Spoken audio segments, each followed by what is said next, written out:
Michelle Anderson, your host of Constitutional Conversations. Today we are at the Pinellas County Supervisor of Elections office, and we're going to learn about the voting process. Behind me you see people that are driving in to drop off their mail-in ballots for the upcoming election. We're also going to talk with Lebron. She's the voter outreach manager for the Supervisor of Elections, and she's going to walk us through the in-person voting process.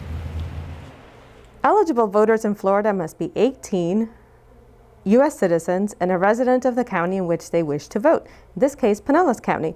When you come to your polling location, you must bring a valid form of ID that has your picture and signature. Hello, can I have your identification, please? Yes, ma'am. Thank you so much. Could you take one of our signature swabs and sign our signature pad, please? Here is your voting pass. I've given you your identification back. If you could go to step 2 to the table that has the highlighted number on your voting pass, you will receive your ballot. Thank you.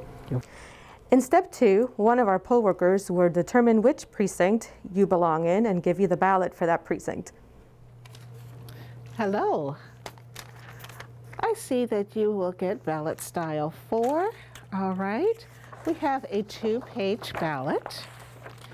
And I will give you your ballot.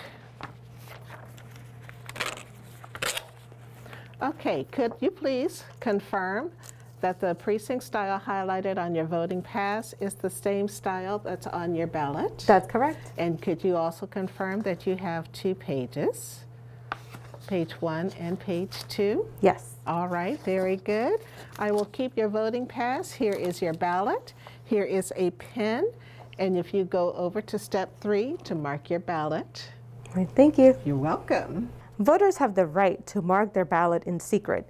At your polling location, you can go into one of our privacy booths to mark your ballot. To vote, fill in the oval completely next to your choice using a black ink pen.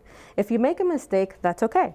You can bring us the ballot, we will spoil that ballot and give you a second ballot. You're also entitled to a third ballot.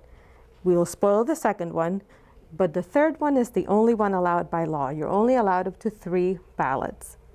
Once a voter marks their ballot, they have to come to the step 4 optical scanner in order to cast their ballot.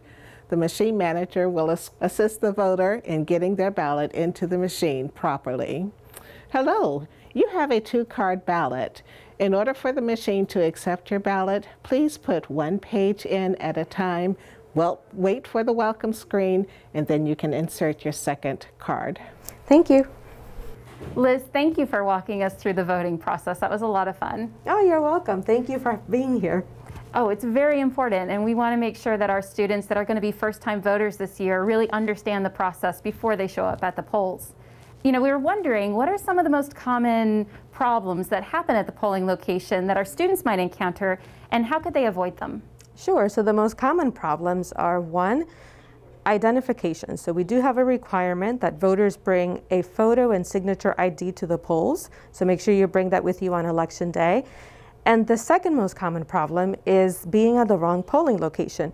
That's why it's so important that voters keep their address up to date in our system. It tells us where you should vote and also what type of ballot you're going to get. So for example, if you move from St. Petersburg to Clearwater, you should be voting for the Clearwater mayor, not the St. Pete mayor. So if you keep your address up to date, we'll know that you need to go to a polling location in Clearwater, and you will get to vote for the elected officials in that community.